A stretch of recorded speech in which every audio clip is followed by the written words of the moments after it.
Universidad Bíblica Colombiana. Hola Angie, ¿cómo estás? Ella es profesional en Ciencias Bíblicas por la Universidad Minuto de Dios acá en Colombia y máster en Enseñanza de Filosofía y Ética.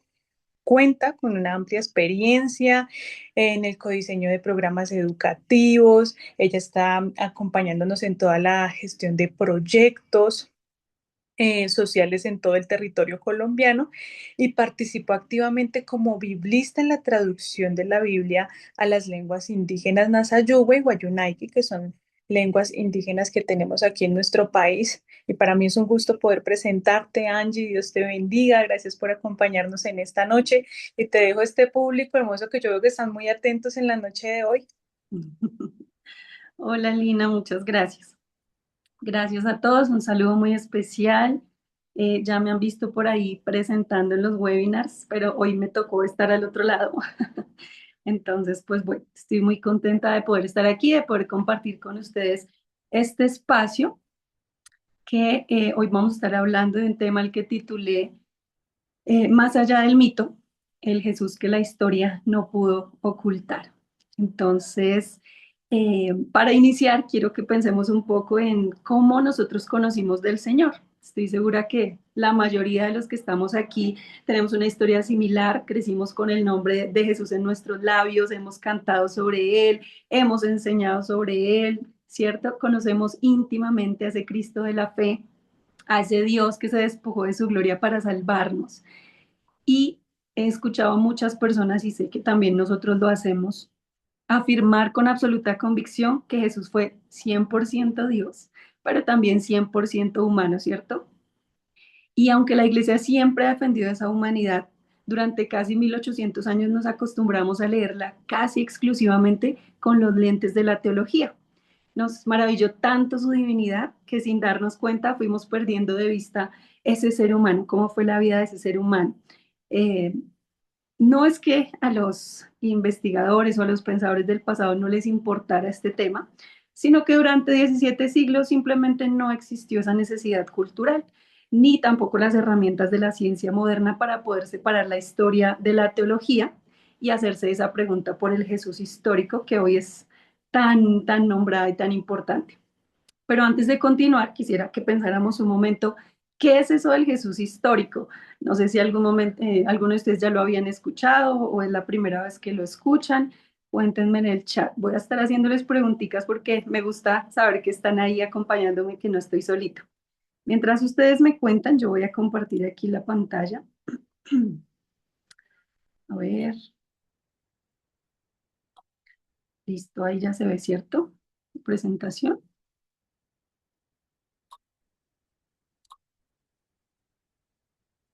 Ahí se ve, ahí, listo. Ahora sí, ¿cierto? Bueno.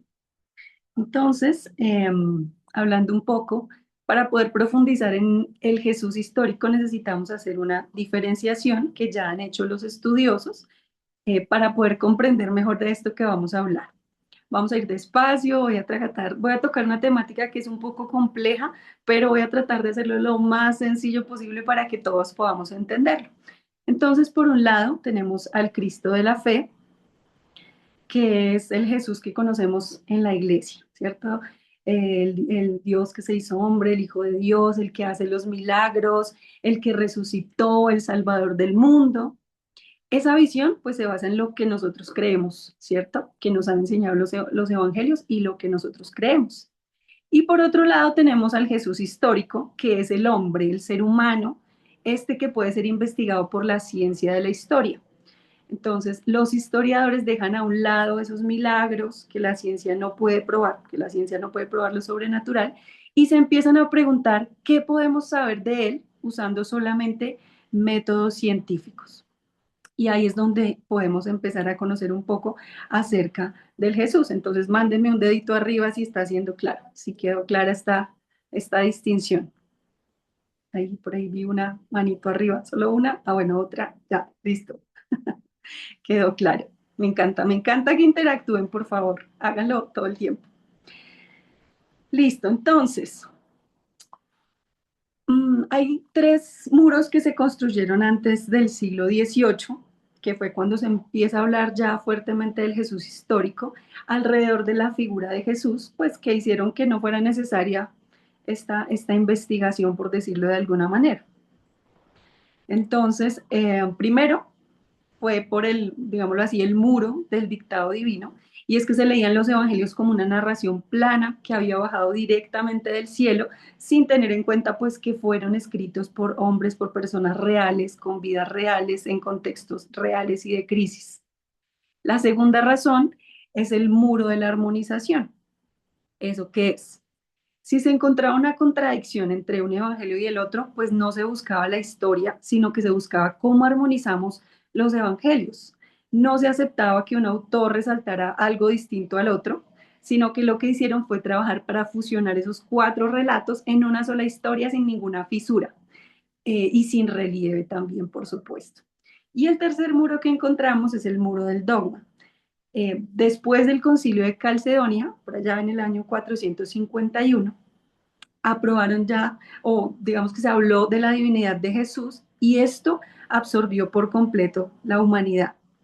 Entonces, si el dogma decía que Jesús era Dios y que lo sabía todo, entonces el Jesús que caminaba por Galilea, pues ya no era un hombre aprendiendo a vivir, sino un Dios en la tierra. Quiero que nos detengamos un momento y pensemos, ¿por qué esto es tan fascinante? Porque es tan fascinante que durante casi 1700 años cualquier detalle de los evangelios se leía exclusivamente a través de los lentes de la devoción. Se asumió por todo este tiempo que el texto era una ventana directa y sin filtros hacia el cielo. Pero de repente, hace apenas 3 siglos, ocurre este terremoto intelectual del que vamos a estar hablando hoy. La academia empieza a observar las escrituras con una nueva lupa, con una lupa distinta, la de la historia, y descubre algo muy revelador. Se dieron cuenta que estos textos no eran un simple dictado plano, que estaban vivos, llenos de símbolos, de agendas teológicas y de un contexto humano y político que había sido ignorado por mucho tiempo. ¿Qué fue lo que cambió aquí? No cambiaron los textos. Los manuscritos en griego seguían siendo los mismos, todo seguía siendo lo mismo. ¿Qué fue lo que cambió? Cambió la forma en la que el ser humano aprendió a hacer preguntas, cambió la mente del ser humano. Y al cambiar la mente del ser humano, empezamos a cambiar la forma en que nos acercamos al texto bíblico. Entonces, hoy les quiero invitar a ustedes a que nos atrevamos a cruzar esos muros. Vamos a recorrer juntos las famosas búsquedas académicas que nos permitieron conocer a ese Jesús que muchas personas aún no conocen. No porque sea un Jesús diferente o ajeno a nuestra fe, sino porque es el Jesús que siempre estuvo ahí, el hombre de carne y hueso, el hombre que caminó por el desierto, que tuvo las sandalias llenas de tierra, el hombre cuya historia real es infinitamente más fascinante de lo que alguna vez nos permitieron imaginar. Así que quiero invitarlos a que se queden, porque vamos a hacer un recorrido para descubrir dónde estamos en esta temática y cómo llegamos hasta aquí. Es muy importante que prestemos mucha atención porque vamos a tocar bastantes temas, vamos a estar hablando de muchas cosas y si nos desconectamos un momentico nos vamos a perder. Entonces es súper importante que estemos muy conectados. Listo, vamos con la siguiente diapositiva. Por aquí. Listo, dedito arriba. Eso me encanta que me manden deditos arriba. Bueno, entonces voy a darles un contexto histórico de cómo inició toda esta revolución académica acerca del Jesús histórico para que tengamos claro qué fue lo que pasó. Muy rápidamente, entonces, luego de la muerte y la resurrección de Jesús, pues ya sabemos que se empezaron a escribir los evangelios por allá en el siglo primero, y esa es la fuente primaria para conocer quién fue Jesús, ¿no? Luego, a través de las enseñanzas y las predicaciones de Pablo, el evangelio sale de Palestina, llega a Europa. Desde el siglo primero, el cristianismo empezó a crecer exponencialmente. Aproximadamente 40% por década crecía el cristianismo. Esto es un estudio sociológico. ¿Por qué creció tanto el cristianismo en esa época? Había algo que los diferenciaba mucho. Las redes de apoyo mutuo en epidemias se ayudaban entre ellos mucho. la valoración de la mujer en una época en la que la mujer no era valorada y la asimilación de personas marginadas en sus grupos cristianos. Esto hizo que se expandiera muchísimo el cristianismo. Sin embargo, hubo dos momentos importantes en la historia de la iglesia que hizo que se diera un giro vital a esa forma en la que se vio y se transmitió el evangelio hasta ese momento. El primer momento fue el Edicto de Milán en el 313 con Constantino, que él legalizó la fe cristiana, ¿cierto? Pero el segundo momento y el más crítico fue el Edicto de Tesalónica en 380, donde el emperador Teodosio convierte al cristianismo en la religión oficial y exclusiva del Imperio Romano. Pues genial, ¿cierto? ¡Wow! El cristianismo es la religión oficial, qué cosa tan genial. Pero esto hizo que las cosas se tornaran un poquito complejas. En el año 476, el Imperio Romano colapsa en Occidente y deja un vacío absoluto de poder, de administración, de alfabetización. Entonces la Iglesia Católica fue la única institución organizada que sobrevivió a esto. Por esa razón, los obispos asumieron los roles de jueces, de gobernantes, de protectores ante las invasiones bárbaras, y a partir del siglo V hasta el siglo XV hay una fusión total entre la sociedad civil y la comunidad de fe. A partir de este momento, la vida gira en torno a la religión. La iglesia posee todo el monopolio sacramental de la salvación. ¿Qué quiere decir esto? Que solo nacer, ya por solo nacer, te bautizaban en la religión cristiana o católica en ese momento, ¿no? Casarse, el perdón de pecados, morir, todo requería la mediación exclusiva del clero. Tanto así que cualquier disidencia religiosa, cualquier persona que opinara diferente, que pensara diferente, era vista como traición a la patria. Así nos encontramos. Entonces, en ese momento, los únicos que podían interpretar el texto bíblico era el magisterio romano, es decir, la iglesia. Pero en el siglo XVI surge la Reforma Protestante, que una de las cosas que busca y logra es democratizar esa lectura del texto sagrado. ¡Wow! Genial, ¿cierto? ¿Suena genial? Dedito arriba, sí, eso suena genial. Listo, ya vi deditos arriba. Pero esto también generó que se fractura, que pasaran unas cosas ahí que no nos esperábamos. Y es que se fractura el magisterio romano y Europa se divide en dos bandos, los católicos y los protestantes. ¿Qué sucede con estos dos bandos? Pues que se convierten en enemigos acérrimos y llevan a la humanidad a dos episodios devastadores sustentados por la historiografía moderna. ¿Cuál fue el primer episodio? Las guerras de la religión en Francia y la noche de San Bartolomé. Francia entonces en este momento vive 8 guerras civiles entre católicos y calvinistas franceses. El punto más terrible de esta guerra fue la masacre de San Bartolomé. Eso sucedió en París. ¿Qué pasó ahí? Durante muchas semanas, turbas católicas, alentadas por las facciones de la corona, asesinaron metódicamente a entre 10.000 y 30.000 protestantes de todo el país y arrojaron sus cuerpos al río Sena. Entonces fue algo terrible, fue una guerra religiosa terrible. Y luego el otro evento importante fue la Guerra de los 30 años. Aquí se involucraron casi todas las potencias europeas, librando batallas en el territorio y en el territorio Sacro Imperio Romano Germánico, que es la actual Alemania. Y esta guerra mezcló todo ese fervor religioso de la época, pues también con ambiciones imperiales. ¿Mm? Se dice que murieron hasta 8 millones de personas en esta guerra. Pero además de eso, por si no fuera suficiente toda la sangre que ya hemos visto, entre 1580 y 1630 hay una ejecución judicial de aproximadamente 50.000 a 60.000 personas, de las cuales 80% fueron mujeres. En estas guerras de la religión, tanto protestantes como católicos compitieron muy ferozmente por demostrar cuál era la iglesia verdadera y cuál protegía mejor a su pueblo del diablo. Entonces, cada vez que una aldea, perdón, sufría una mala cosecha o pasaba algo malo, los líderes religiosos culpaban a las brujas, las procesaban, las quemaban, todo esto pues para demostrar ese celo pastoral que también trajo muchísima muerte. ¿Por qué murió tanta gente en esa época? En los siglos XVI y XVII, la religión y el Estado, como dije ahorita, eran un solo tejido. Entonces, cualquier persona que se cuestionara un dogma teológico no era como una expresión del ejercicio de la libertad, sino era herejía, pero también era traición al Estado. Entonces, no se podía pensar diferente de lo que ya estaba establecido. ¿Qué sucede y por qué esta historia es tan importante?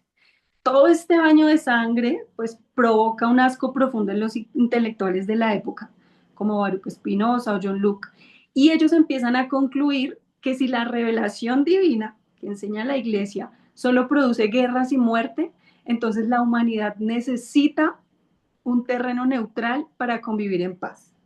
Y ese terreno neutral que ellos proponen es la razón. Y aquí es uno de los puntos por donde se empieza a generar ese quiebre entre cómo se venía entendiendo la religión hasta ahora y cómo se empieza a ver a partir de ahí. Pero además de toda esta guerra, muerte, sangre y todo eso que ya les conté, también viene sucediendo algo muy importante y es que científicos como Copérnico y Galileo demuestran que la Tierra no es el centro del universo. Y esto derrumba la interpretación literal de textos bíblicos que hizo la Iglesia. Newton está explicando, por otro lado, el cosmos a través de las leyes, las matemáticas, entonces hace que ya no se necesiten milagros constantes para entender el mundo, sino que demuestra que todo está funcionando como un reloj perfecto. Y esto hace que se empiece a perder la credibilidad institucional de la iglesia, sufriendo pues un golpe letal. Qué locura, ¿no? Es un terremoto completo. Todas estas cosas suceden durante el Renacimiento, se desarrolla el humanismo, que es un movimiento intelectual que puso al ser humano en el centro del universo. Antes, el centro del universo era Dios, ¿no? Que fue usado para estas guerras y para todas las cosas. Y ahora él se pone en el centro del universo al ser humano. Y luego de esto viene la era de la Ilustración, el siglo XVII y XVIII. ¿Qué fue la era de la Ilustración? Fue un movimiento intelectual, filosófico y cultural europeo, que también es conocido como el siglo de las luces. Aquí en este momento histórico es donde se empieza a promover fuertemente ese uso de la razón, de la ciencia y de la educación. Y aquí la razón se convierte en esa principal fuente de autoridad y conocimiento, desplazando a la fe ciega que había regido toda la Edad Media. Entonces el cristianismo se encuentra frente a una nueva era, una forma de ver el mundo distinta y esta nueva forma exige razones propias para defender la fe. Hasta ese momento, pues no se había cuestionado la autenticidad histórica de los evangelios por la forma en la que eran leídos, ya lo hablamos. Entonces, pero aquí sí, aquí empiezan a suceder muchísimas cosas que cambian la manera en la que nos acercamos a los textos. Durante los siglos quinto al décimo, la imagen dominante de Jesús fue un pantocrátor, que es el que todo lo gobierna, ¿no? Se le interpretó como un monarca celestial por allá distante. No sé si ustedes han visto esas pinturas donde él se ve allá en el cielo, todo hermoso, bien vestido, con su bata blanca. Entonces lo proyectaban como ese Cristo que reinaba en el cielo. El rey reinaba en la tierra por la gracia de Dios. Pero a partir del siglo XII y XIII hubo un cambio drástico en esa interpretación, impulsado sobre todo por figuras como San Francisco de Asís, y se empieza a poner un énfasis en el Jesús de los dolores. Pues, desde ahí empezamos a ver la figura del Jesús crucificado. Es ahí cuando la cruz se vuelve el centro visual del cristianismo, porque antes era ese Cristo glorioso y se busca la imitación de Cristo centrada en su pobreza y su sufrimiento físico. Entonces ahí ya empieza a cambiar un poco la imagen. Pasamos de una era donde la autoridad de la iglesia dictaba la verdad absoluta a una era donde la evidencia, que es la razón, el documento, la ciencia, tiene la última palabra. Entonces esta nueva era de la ilustración, en este momento se cristaliza algo que ya se venía trabajando desde el Renacimiento, se llama el método histórico crítico. ¿Esto qué es? Es una metodología de investigación científica utilizada para analizar textos antiguos. Cualquier texto antiguo, como los de Homero, los de Platón, y se usaba para verificar su autenticidad y para comprender su sentido original. Entonces aquí empiezan a aparecer filósofos y demás como Baruch Spinoza y empiezan a exigir que si estos libros se están leyendo de esa manera, entonces la Biblia también tiene que leerse y analizarse a través de la razón natural y de la historia, quitándole todo ese blindaje o todo ese escudo de fe o dogmático que le había puesto la iglesia. Ellos decían que si la Biblia era el fundamento de la civilización, entonces debía ser sometida a las mismas reglas de análisis que cualquier otro libro antiguo. Hasta aquí creo que ha sido mucha información en poco tiempo, entonces voy a tenerme un momentico y antes de contarles un poco de lo que les voy a hablar y de estos personajes y de que los juzguemos como herejes y seres malvados que están en contra de Dios, quiero que pensando en este contexto, o sea, imagínense allá por allá, en el siglo XVIII donde han pasado todas estas guerras, donde están cambiando las formas de ver y entender el mundo. Todo esto está pasando. Quiero que se transporten ahí por un momento a ese cambio de mentalidad de la humanidad, al terrible testimonio de las instituciones cristianas, tanto católicas como protestantes, y piensen qué creen que pasó cuando esa humanidad decide usar esta nueva lupa de la ciencia para examinar el centro de la fe, para examinar a Jesús de Nazaret. ¿Qué se imaginan ustedes que pasó? Escríbame ahí rápido en el chat. ¿Qué se imaginan que pudo haber pasado? Porque quiero que pensemos esto, porque ya dimos un brochazo así súper rápido a la historia. Eso nos ayuda a entender un poquito el porqué de lo que viene y nos vamos a enfocar a partir de ahora en algo que se llama las búsquedas de Jesús. Por aquí me dicen que la institución se sintió desplazada. Sí, muy bien. Bueno, entonces, cuando el método histórico crítico fue aplicado al estudio de la interpretación de los textos bíblicos, surge una nueva etapa en la manera en la que se interpreta a Cristo. Aparece aquí lo que la academia llama las etapas de la búsqueda del Jesús histórico. Espérenme porque tengo que cambiar de diapositiva y si no se me olvida y los dejo en la misma diapositiva siempre. Listo, entonces, permítanme que ya me olvidé. Entonces, aquí se llama, estas etapas de investigación, se llama las etapas de la búsqueda de Jesús o en inglés The Quest. The Quest suena como una serie de Netflix, ¿cierto? Suena como interesante. Listo. Aquí el consenso académico divide esta investigación en cuatro. Ahorita hay unas personas que la dividen en cinco fases bien definidas, bien claras. Ahora, quiero que me presten atención. Si están cocinando, si están estudiando, si están ocupados en otras cosas, solo prestenme atención en este momento. Lo que van a escuchar a partir de ahora es el tráiler intelectual más grande de los últimos siglos. Y ojo con esto, si ustedes se quedan a partir de este momento, van a escuchar cosas que seguramente les van a mover el piso. Pero si se quedan, quiero pedirles algo. Quédense hasta el final, porque si no se quedan hasta el final, van a escuchar cosas fuera de contexto y luego van a andar diciendo, ay no, esos los de la sociedad bíblica están diciendo cosas raras de Jesús y no quiero que eso pase. Entonces se van a quedar hasta el final y se van a portar juiciosos y van a escuchar muy atentos todo lo que les voy a decir, porque vamos a tocar temas pues complejos. ¿Listo? ¿Se van a quedar dedito arriba los que se quedaron? Eso, muy bien, muy bien, muy bien, excelente. Uy, sí, me quedaron hartos, muy bien.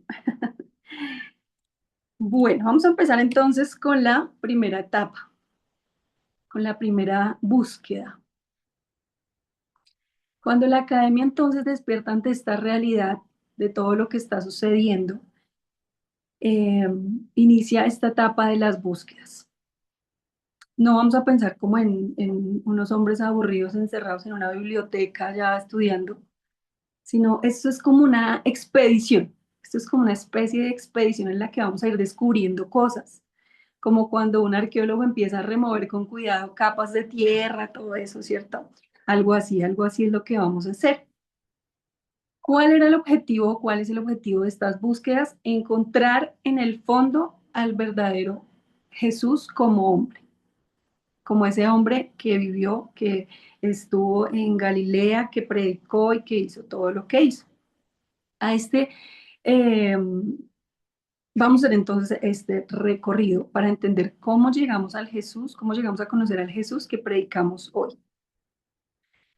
La primera búsqueda va del siglo XVIII hasta 1909. En el siglo XVIII trabajaba como bibliotecario. Uy, aquí hay unos nombres súper raros que no sé si contarles o no, porque al final se nos van a olvidar, pero bueno, los voy a ir diciendo, no le presten tanta atención a eso, sino lo que cada una de estas personas hizo. Entonces, en el siglo XVIII trabajaba como bibliotecario en Alemania un famoso escritor y dramaturgo llamado Gotthold Ephraim Lessing. Un día él estaba ahí juicioso ordenando sus libros cuando de pronto ve algo que le llama mucho la atención. Y resulta que es un texto escrito por un profesor, teólogo y filósofo, Hernán, es que yo voy a leer al estilo colombiano, Hernán Samuel, no creo que se pronuncie así, Hernán Samuel Reimarus. Este nombre es muy importante, no se les puede olvidar. Este no se les puede olvidar porque con él es con el que empieza todo esto. Él es considerado históricamente como el padre de la búsqueda del Jesús histórico y como uno de los pioneros de la crítica moderna. Este texto que se encuentra este hombre, Efraín, un texto que jamás había sido publicado, pero tenía unas ideas muy, muy, muy revolucionarias que sacudirían profundamente la forma en la que se había entendido Jesús hasta ese momento. Y este señor Rey Marus no las publicó, pues porque en esa época en la que vivió hubiera sido terrible, lo hubieran castigado, lo hubieran perseguido, bueno, hubiera sido una locura. Entonces él mantuvo sus escritos ocultos en un extenso manuscrito, en la redundancia, que había permanecido secreto y que tituló como la Apología o Defensa de los Adoradores Racionales de Dios. Entonces este señor que los encontró lo empieza a leer lo que dice y dice, wow, esto es impresionante, esto tiene que leerlo todo el mundo. Entonces, entre 1774 y 1778 empieza a publicar de manera anónima varios fragmentos. Y estos fragmentos empiezan a causar un escándalo tenaz, como se esperaba, y una fuerte disputa teológica en Europa. ¿Qué era lo que contenían esos fragmentos? ¿Qué era lo que decían? Presten mucha atención. Ahora, recuerden que esto que voy a decir es lo que se postuló, lo que postuló este señor Rey Marus, pero les voy a ir contando cómo la historia ha usado la ciencia para ir desenredando todo este entramado. Entonces, la tesis que plantea Rey Marus es que existía una separación abismal entre lo que Jesús realmente quiso hacer, que fue establecer un reino terrenal y político en Israel, y que fracasó en la cruz, ¿no? Porque lo crucificaron, y lo que los apóstoles inventaron después para crear una nueva religión. Esta es la postura de él, ¿no? Listo. Entonces, ¿qué es lo que él quiere decir? Que Jesús era un Mesías político, ilusionado por implantar un reino terreno y librar a los judíos de ese yugo extranjero de Roma, pero que Jesús se me enredó la lengua, pero que Jesús fracasó en su obra, como se puede deducir allá en su grito en la cruz, Dios mío, ¿por qué me has abandonado?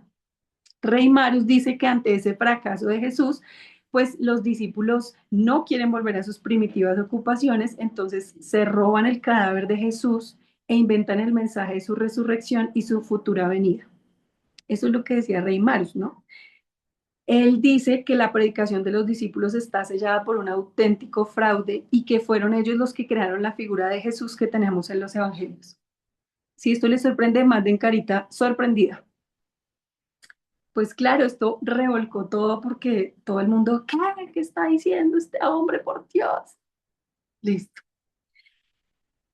Rey Marus fue la primera persona en decir públicamente, el Jesús que vivió no es el Cristo que la iglesia predica.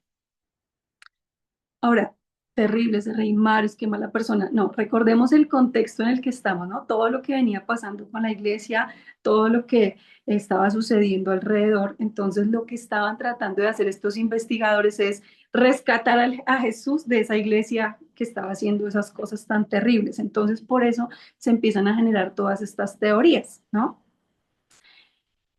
Entonces, luego más adelante aparece un señor Strauss, que también era teólogo, filósofo, crítico bíblico, etcétera, gente que sabía muchísimo. Entonces, él empieza a argumentar que los relatos evangélicos, incluyendo los milagros y la resurrección, no son hechos históricos, pero tampoco son falsificaciones. No fue que se lo inventaron los discípulos. Él dice que son mitos creados por la comunidad cristiana primitiva para expresar su fe mesiánica. ¿Qué quiere decir eso? Que los primeros cristianos tenían una idea preexistente del Mesías, ¿no? Ya se sabía que estaban esperando un Mesías, que los profetas habían dicho que iba a llegar un Mesías. Entonces, la comunidad transfiere esas expectativas y profecías idealizando a la figura de Jesús. Esta es la posición del señor Strauss. Entonces, él dice que si el Mesías esperado debía curar ciegos y todo lo que tenía que hacer, pues la comunidad narró todo desde esta perspectiva. Y así pues tuvieron a su Mesías esperado. Él argumentó que el mito era el lenguaje natural de la época para explicar esas realidades espirituales profundas. ¿Mm? ¿Por qué les decía que se quedaran hasta el final, mis queridísimos oyentes, estudiantes y amantes de la palabra? Porque estas cosas lo mueven a uno por dentro, ¿cierto? Y si es la primera vez que los escuchamos, como que uno, ¿qué? ¿Cómo así? ¿Qué está pasando aquí? ¿Cómo así que todo esto era un mito? ¿Cómo así? Tranquilos, vamos despacio, no se me vayan, no se me desconecten, tranquilos, todo va a mejorar, no se estresen. Listo. Entonces, durante esta época de la Academia Europea, principalmente la alemana y la francesa, teólogos, filósofos, toda esta gente muy erudita, produjeron muchas vidas de Jesús. Entonces, ay, no, los evangelios fueron los mitos que inventó eh, la comunidad primitiva, entonces ahora hay que encontrar quién fue el verdadero Jesús y entonces empiezan a producir todas esas biografías de Jesús. El patrón común de estas biografías, ¿cuál fue? Que era un intento de despojar a los evangelios de ese dogma, de esa creencia eclesiástica. Ellos estaban cansados de la iglesia por todo esto que había pasado. Entonces ellos querían encontrar al hombre real. Pero por allá en 1906 pasa algo que le da un giro rotundo otra vez a todo esto. Y es que el teólogo luterano, filósofo, médico y bueno, todos esos títulos que tenían ellos, Albert Schweitzer publicó su libro La búsqueda del Jesús histórico. Y en este libro demuestra algo súper demoledor para todo lo que se venía haciendo en esta época. Es que cada teólogo había creado un Jesús a su propia imagen y semejanza. Entonces, lo que tanto criticaron era lo que ellos estaban haciendo, proyectando sus propios ideales en lugar de encontrar al verdadero judío del siglo I.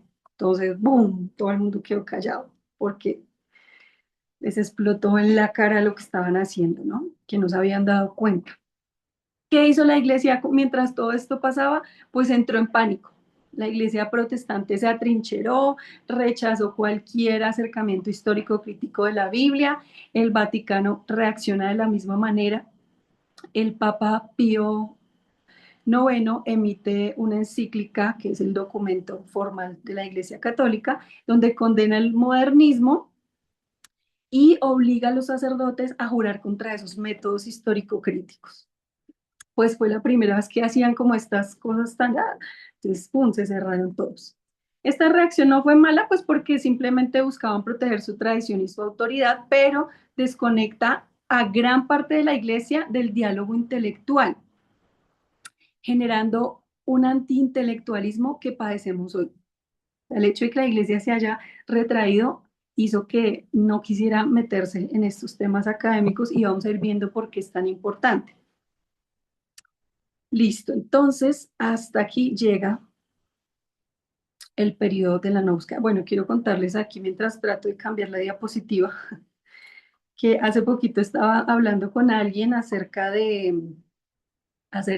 del diplomado en Jesús histórico que vamos a hacer y y la persona me decía, no, a mí no me interesan esos temas porque es que eso van a empezar a hablar, que eso era mentira, que los mitos, que se robaron el cuerpo de Jesús y no sé qué, y yo no quiero, no quiero, no quiero, no quiero. Bueno, ¿Qué me hizo entender esto? Ese mito esa idea que dijo Reimarus, sigue hoy resonando mucho, pero es muy curioso que la gente se quedó con esa idea, pero no fue más allá. ¿Qué pasó después? ¿Por qué nos tapamos los oídos ante las primeras cosas que no nos gustan y nos vamos porque no nos gustó, pero no nos detenemos a pensar, bueno, espere, ¿qué más pasó? No nos detenemos a investigar qué más pasó.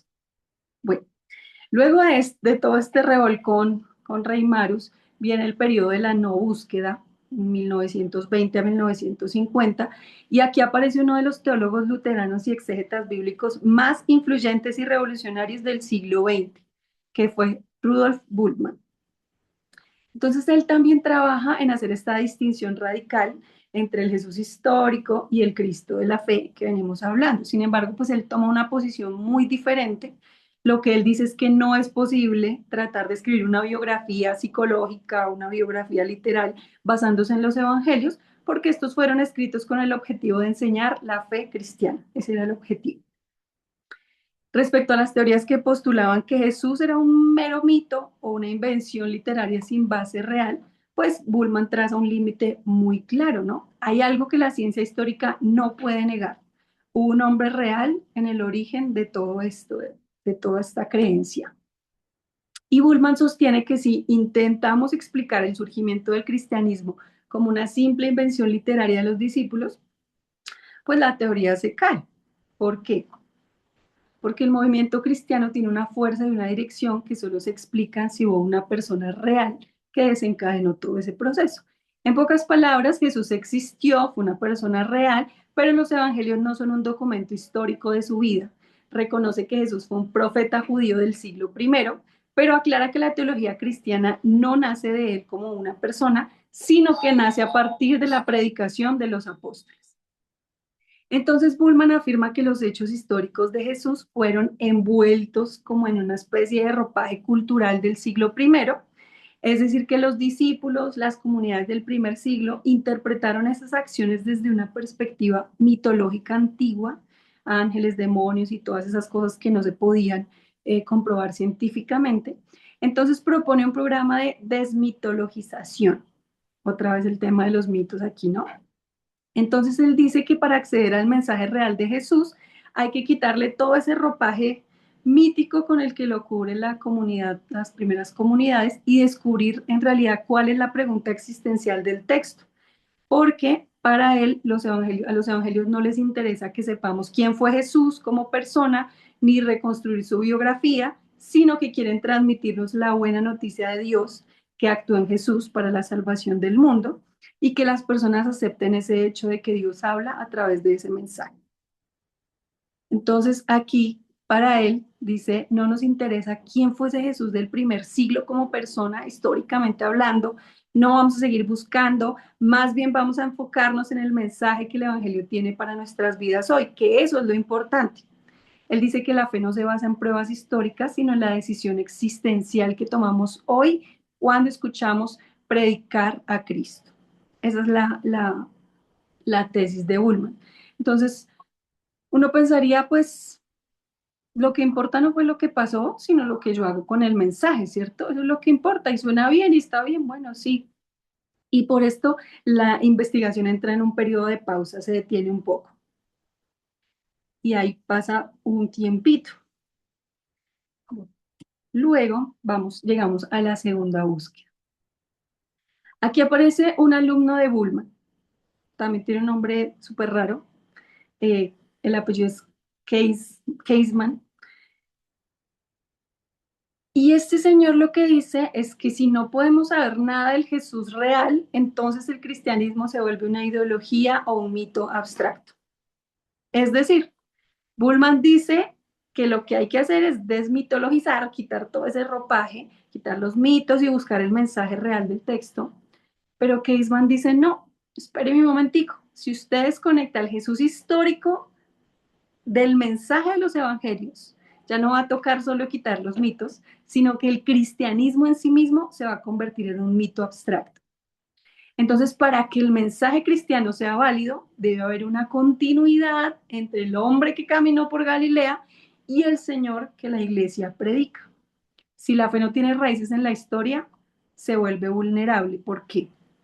Significa que si olvidamos a que Jesús es un hombre real, de carne y hueso, que vivió en la historia, entonces la iglesia se quedaría sin un límite de control y empezaría a inventar Jesús, un Jesús a su medida para justificar lo que quisieran ganar.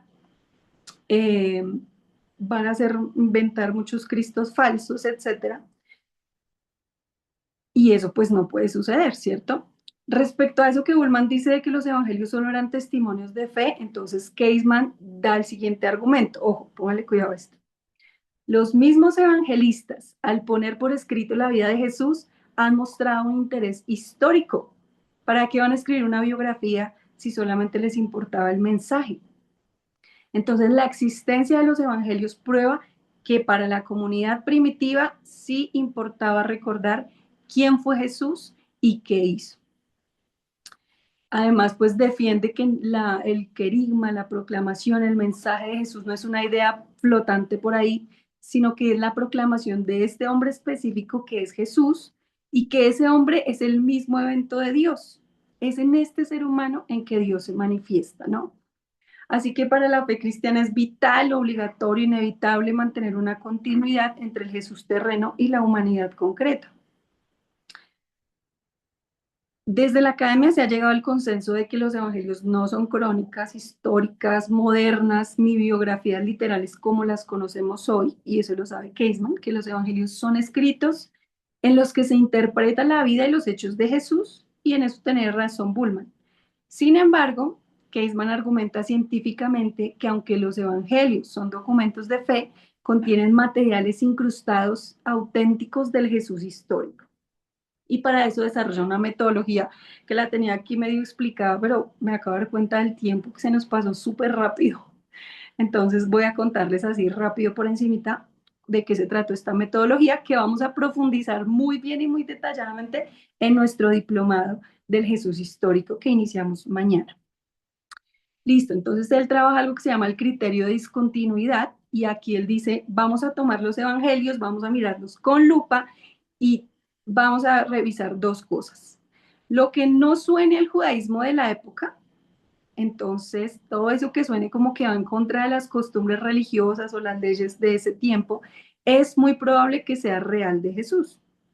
Ningún escritor de la Biblia va a inventarse algo que chocara tanto contra su propia cultura y lo que no suene a lo que la iglesia primitiva quería inventar. ¿Qué quiere decir? Pues que la iglesia primitiva tenía ciertos problemas específicos, entonces todo aquello que no ayude directamente a resolver esos problemas o que les complique un poquito la vida, significa que eso nadie lo inventó porque si no, no estaría ahí. Bueno, estos temas son bastante enredados como para hablarlos tan rápido. Los invito al Diplomado de Jesús Histórico. Y luego aparece otra persona muy inteligente, Norman Perry. Él toma la idea de Caseman y establece y hace una estructura y codifica lo que se llaman los criterios como un sistema de trabajo. Entonces habla del criterio de la disemejanza, que es el que les acabo de explicar, tomado por Caseman. El criterio de la atestación múltiple, que quiere decir que si varios testigos que no tienen contacto entre sí dicen lo mismo, entonces es verdad.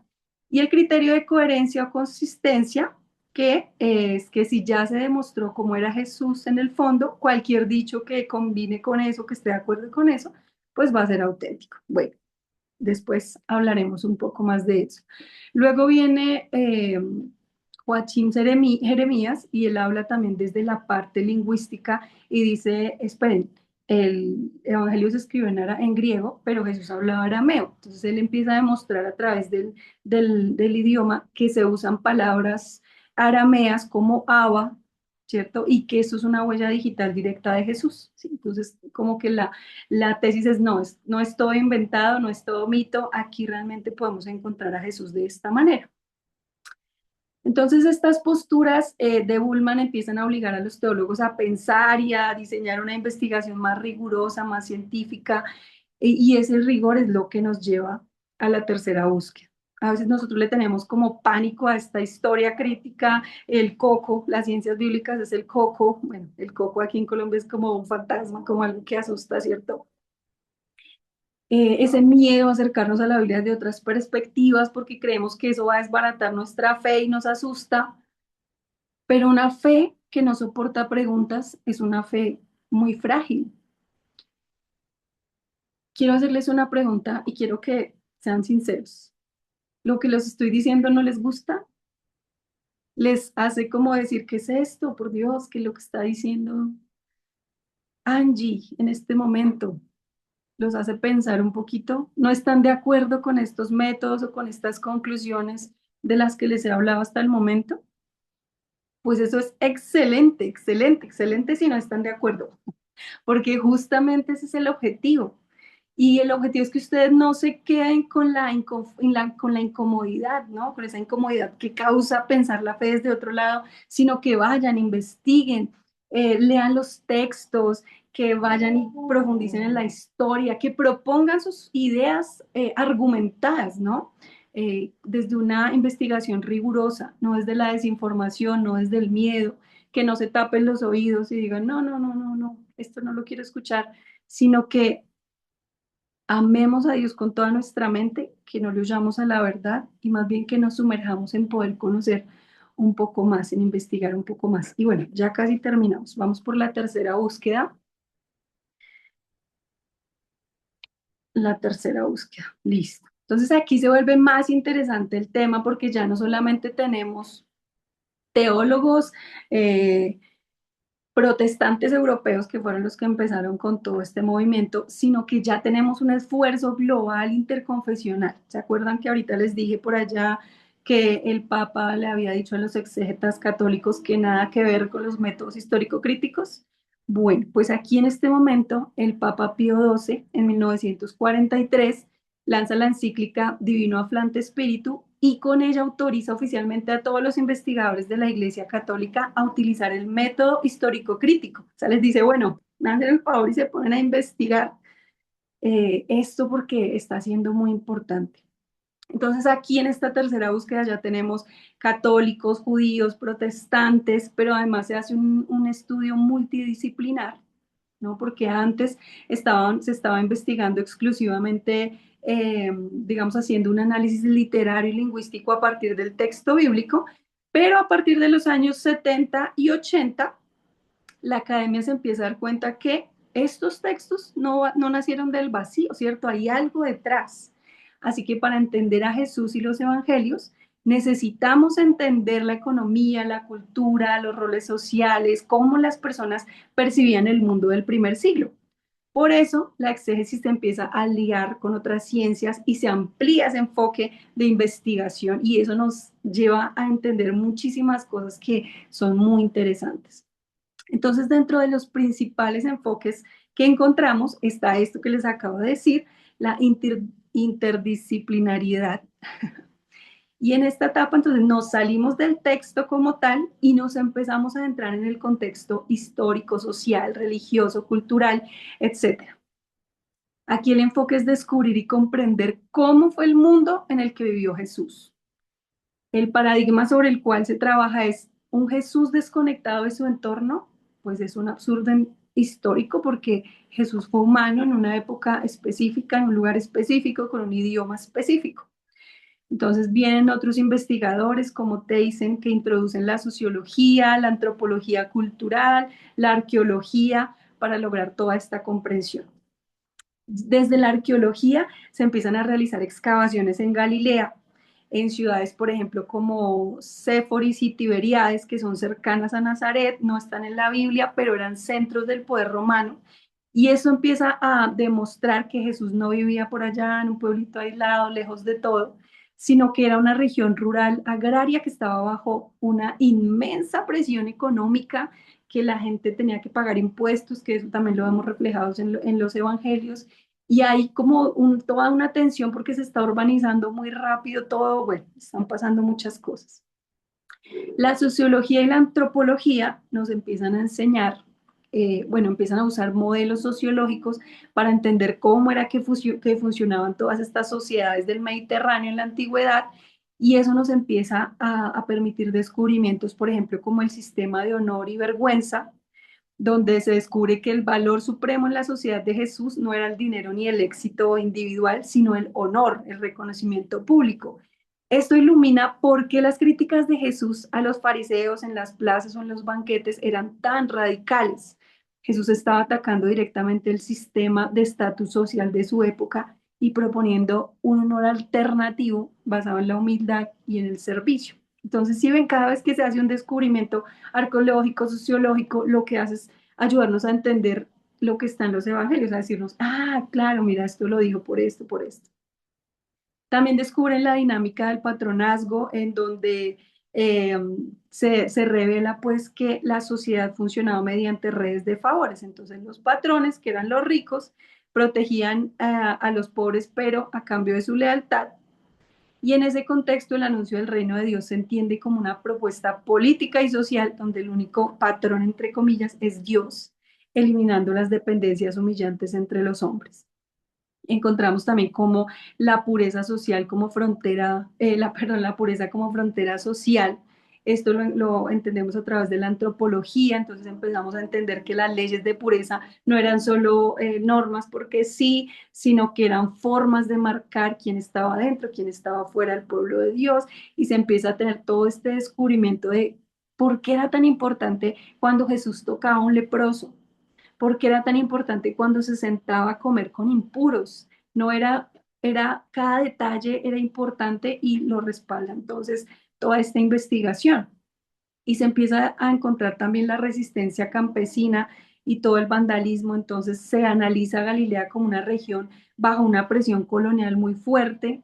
Muestran cómo ese aumento de impuestos para construir ciudades grandes llevó a muchos campesinos a perder sus tierras y a convertirse en bandidos. Y entonces todo este sistema empieza a darle más sentido a las parábolas de Jesús. Cuando pensamos, por ejemplo, en las parábolas sobre administradores injustos o deudas impagables o viudas oprimidas, Jesús no estaba hablando de cosas abstractas, él estaba hablando de una crisis real que estaba teniendo en ese momento en el que él vivió en la tierra, en el que estuvo en la tierra. Entonces, todo este movimiento empieza a dar luces sobre el texto que nunca se habían tenido, que nunca se habían pensado antes.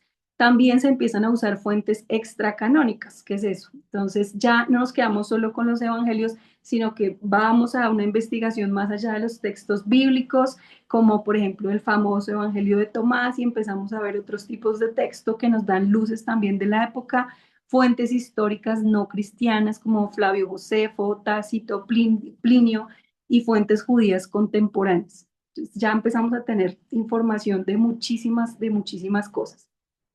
De hecho, algo muy importante que sucedió también para el estudio bíblico fue que entre 1946 y 1956 se da la mayor revolución arqueológica y metodológica del siglo XX para los estudios bíblicos. Y es que se encuentran los manuscritos de Qumran, o también llamados los rollos del Mar Muerto.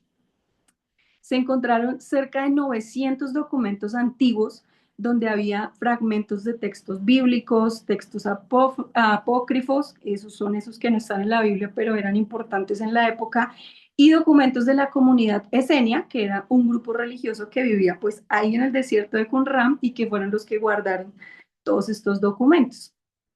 Para darles una idea de ese hallazgo tan impresionante, entonces, antes de encontrar estos manuscritos, las copias más antiguas que teníamos de los textos bíblicos eran del año 1000 después de Cristo.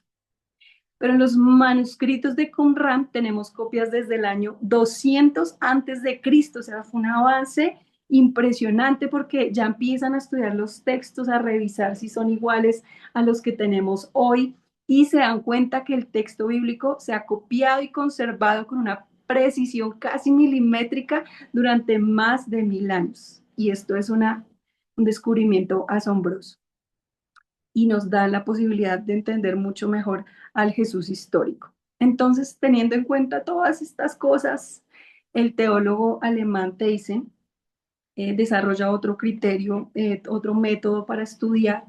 Bueno, no les voy a explicar eso porque ya les he dado mucha información y se me está acabando el tiempo. Listo. Y aquí encontramos pues personas muy importantes también que empiezan a demostrar cómo el judaísmo no era una religión legalista y opresiva de la que Jesús intentaba escapar, sino una religión de gracia Se empieza a situar a Jesús como un judío del siglo primero, a entenderlo realmente y bueno, empieza a irse hacia allá esas investigaciones que son como las más actuales. Y actualmente hay algo, no todos hablan de esta cuarta búsqueda, pero sí hay muchos académicos que la nombran, otros solo dicen que fue la tercera hasta hoy. Bueno, aquí la nombré, que le llaman cuarta búsqueda o desarrollos recientes, que es un logro colectivo actual entre dos eruditos, Bauman y Bailey. Bailey, bueno, ay, perdónenme por esa pronunciación. Listo. Esta cuarta búsqueda comienza a finales de los 90 y se consolida en el siglo XXI.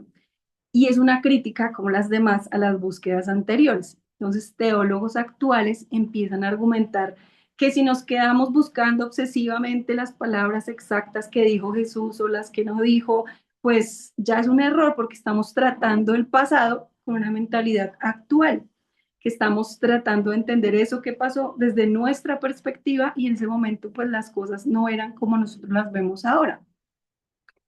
Y se desarrollan enfoques metodológicos también, como en las otras dos específicamente los más fuertes, la teoría de la memoria social. Esta teoría se basa en un estudio de un sociólogo que lo hizo más o menos en 1920, luego viene un teólogo y dice, esperen, aquí podemos analizar los textos desde otra perspectiva. Este enfoque, el de la memoria social, se basa en la psicología cognitiva y la sociología oral. ¿Y qué nos dice?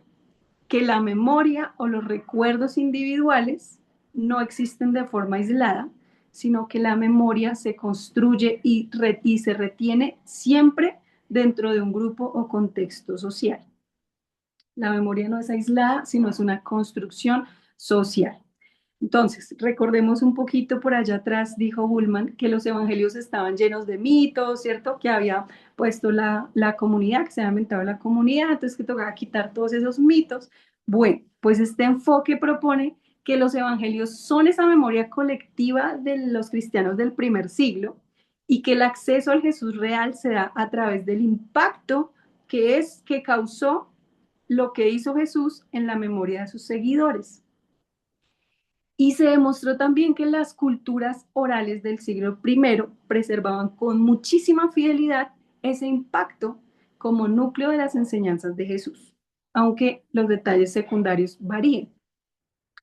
Así que para este teólogo los evangelios pues no hay que quitarles nada, al contrario, hay que descubrir a Jesús a través de los ojos de las comunidades en las que se desarrollan los evangelios.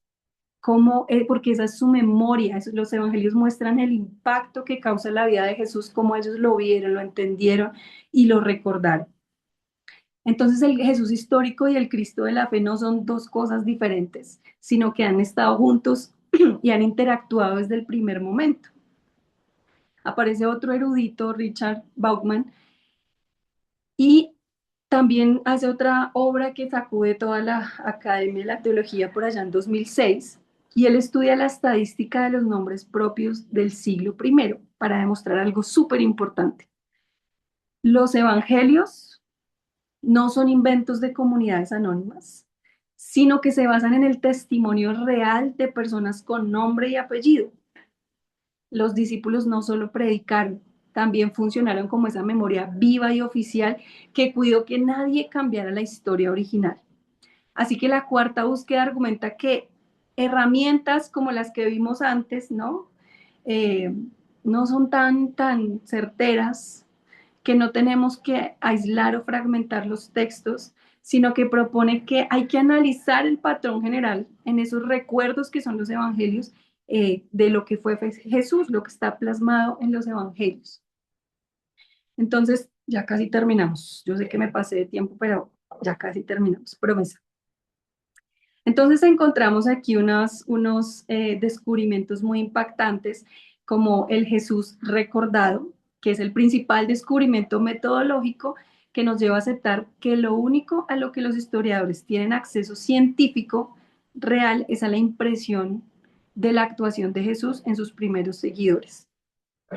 Y eso legitima científicamente los evangelios no como crónicas periodísticas, digámoslo así, sino como memorias colectivas autorizadas por testigos oculares. Y hay otra investigación que nos habla de la oralidad activa. Se descubre entonces que en el entorno judeo-palestino, ese proceso de transmitir tradiciones orales permitía cierta flexibilidad controlada. A ver, las comunidades primitivas pues eran mucho de transmisión oral. Para nosotros actualmente eso no es como tan fácil de comprender. Nosotros los occidentales somos más de escribir, ¿cierto? De plasmar imágenes, entonces para nosotros no es tan claro. Pero cuando uno va, por ejemplo, a una comunidad indígena, se da cuenta cómo es tan importante para ellos transmitir su cultura de manera oral y cómo los papás cuidan la manera en que la transmiten a sus hijos y luego los hijos crecen y cuidan la manera en cómo la transmiten a sus hijos y de esa manera fue que se transmitió en el primer siglo. Entonces, Jesús enseñaba de manera repetitiva, como vemos en los evangelios, de manera poética, como las parábolas, por ejemplo, porque él diseñó su mensaje para que fuera recordado y adaptado a nuevas situaciones sin perder su esencia. Lo importante era que el mensaje no perdiera la esencia original. Entonces, durante el siglo XX, los críticos afirman que los evangelios, muchos críticos pues dijeron, no, es que los evangelios son como un teléfono roto. Entonces eso la gente empezó a transmitir, uno decirle al otro, el otro decirle al otro, y eso se empezó a convertir en un montón de mitos anónimos, fue lo que dijeron, ¿cierto? Pero Bailey, entonces, quien fue una persona que vivió muchísimo tiempo en Medio Oriente, empieza a demostrar cómo funciona realmente la tradición oral informal. En esas culturas orales antiguas, la comunidad entera, toda la comunidad era la guardiana del recuerdo. Si alguien intentaba alterar la parte central de la historia, entonces la comunidad lo corregía públicamente. Así que el núcleo de las enseñanzas de Jesús no se deformó, fue blindado siempre por la comunidad. Eso es lo que nos enseñan, eso es como toda la investigación hasta el día de hoy. Si algo les sorprendió, manden manito arriba. Ahora, esto implica una investigación muy profunda, mucha más información, pero quería darles como todo ese paralelo o ese rápido recorrido de esta histórica investigación del Jesús histórico. Y quiero ya para terminar decirles algo. Gracias por tenerme paciencia para terminar. Y es algo que me conmueve profundamente de las escrituras, del estudio de las escrituras, y es ver cómo Dios se revela de manera progresiva. Cuando uno lee el Antiguo Testamento, ve cómo Dios se va revelando progresivamente. Él nunca se demuestra así de golpe, porque conoce nuestra fragilidad como humanos y sabe que definitivamente no podríamos asimilar toda su gracia de una sola vez. Pero cuando leemos el Antiguo Testamento, vemos, lo va haciendo paso a paso, poco a poco. Él se adapta a esa capacidad nuestra de ir comprendiendo. Así que yo creo con el corazón que asimismo ha sido la búsqueda del Jesús histórico. Durante 17 siglos no se vio la necesidad ni se tuvieron las herramientas para separar la historia de la teología, ¿cierto?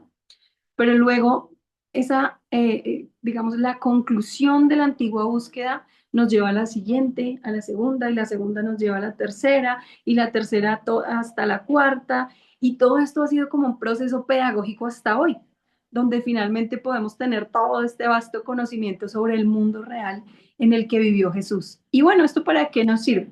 Toda esta información, ¿para qué? ¿Para darnos de que sabemos mucho?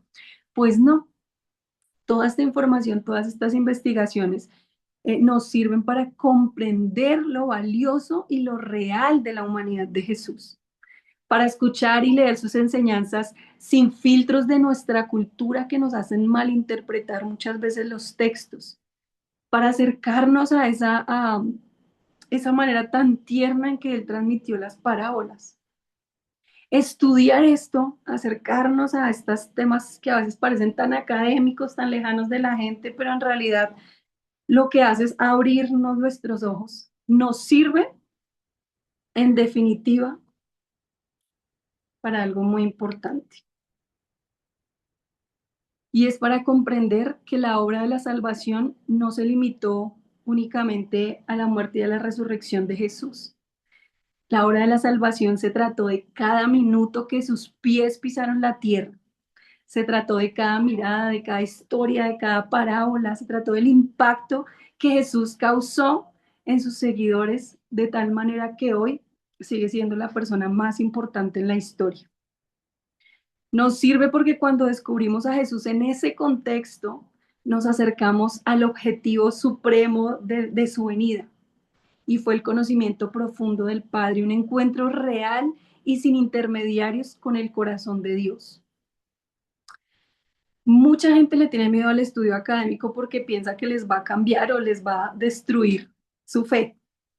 Pero es que la academia no nos dice que tenemos que creer, o sea, la academia no nos obliga a creer, como ustedes se fueron dando cuenta. Se levanta un académico y dice, a mí me parece que esto es así. Y se levanta otro y dice, no, esto no es así, esto es así. Entonces, nadie nos quiere imponer lo que tenemos que creer, que sabes es lo que tenemos miedo al acercarnos a la academia, sino que nos desafía a pensar, nos desafía a tomar nuestras propias decisiones, a construir argumentos sólidos. La academia, estos estudios, estas cosas que a veces parecen tan profundas, lo que hace es que nos obliga a madurar nuestra fe. Si Dios se hizo hombre en un tiempo y en un espacio específicos, pues someter esa historia al microscopio no tiene por qué darnos miedo. En los momentos más duros de la crítica, los teólogos más brillantes se dieron cuenta que huir era traicionar la verdad. Entonces, en lugar de esconderse, de taparse los oídos y de hacerse que eso no existe, la iglesia empezó a aprender idiomas originales, se fueron a excavar a Galilea, empezaron a dominar la crítica textual, tomó esos argumentos de los escépticos y los usó para construir defensas más sólidas. Entonces se descubre después de toda esta historia que someter a Jesús al escrutinio histórico más tremendo no iba a destruir al Cristo de la fe. Ese no iba a ocultarlo.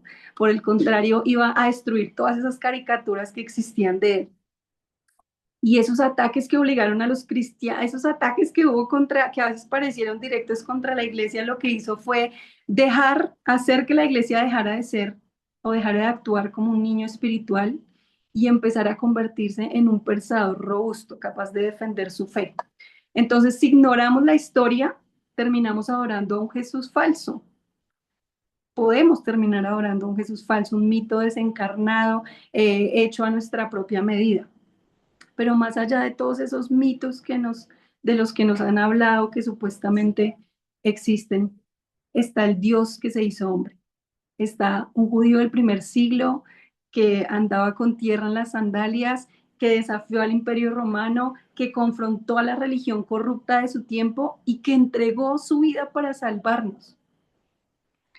Y todo esto que aprendieron hoy, pues no fue solamente para que, ay, wow, wow, todo lo que aprendí, sino porque el mundo en el que estamos viviendo hoy es un mundo saturado de escepticismo, la gente no quiere creer, o por otro lado es un mundo saturado de información en el que nuestros jóvenes reciben todo el tiempo información de aquí, información de allá y ya uno no sabe ni en qué creer. Entonces las dudas están asaltando a los jóvenes y adivinen dónde las están resolviendo. ¿Dónde están resolviendo las dudas nuestros jóvenes?